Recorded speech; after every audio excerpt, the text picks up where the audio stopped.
for an application in my book is asking not to do one, right? Or delaying it until later. If the landlord needs it up front and you're like, well, I just want to look at this 2 units before I put that in, it's not going to get you off on the best foot.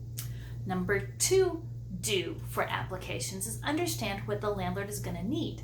The number 2 don't is to not just quit and give up in the middle of your application.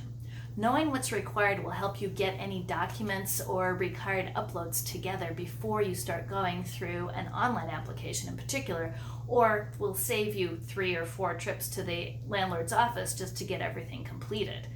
Understanding that will also help you get through the whole thing. Now remember, you're moving because you found someplace that's better for you that you really like, right? So it's worth to gather together all this stuff ahead of time. Persistence. You can do this, I promise, right? Now, you may be missing some things. I myself have lost some documents here and there in my lifetime. So just take a deep breath and figure it out. Most documents can be replaced. IDs can be replaced. Award letters can be reissued or copied. The HR department can print you out a pay slip even though it's something that was only online. Or you can even, in a lot of cases, take a screenshot of an online pay stub. It's doable, it just might take a little time. The earlier you start, the easier it will seem. The number 3 do for applications is to pay the application fee. I know that sounds kind of basic, but we have had folks ask our landlord if they can do the application without paying the fee. Unfortunately, there's not a real good way to do that. The number 3 don't would be don't ask to not pay the fee. Is that cheating on my do's and don'ts? It might be. So maybe the do is if you literally have no money, there might be a friend or a relation or a neighbor that you could borrow the money from for the application. Also, if you literally have that little funds, you might have a program available in your area that could help you with that. It's worth planning ahead, and there may even be some landlords that are more flexible in their application process that makes more sense for you to go to them first so you know that you're not paying the application fee until everything else is set, right? The number 4 do is disclose early and often. If there's something in your recent history that you think might not be great for your application, discuss it with the landlord as early as you can.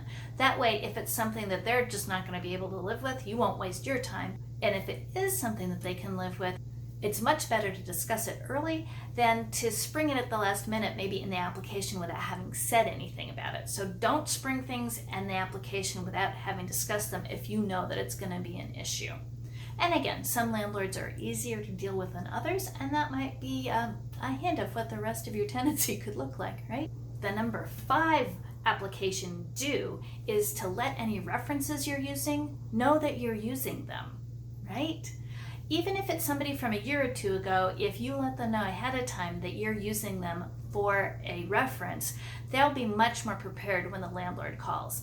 I've been calling from the landlord once in a while where people are like, who?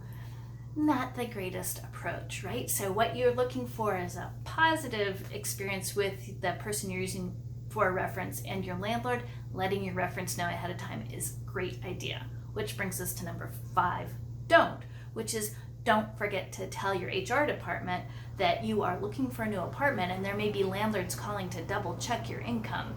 The more people are prepared, the easier your process will go.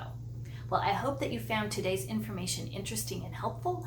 Good luck on your next move, and may your home be your best nest. Take care. The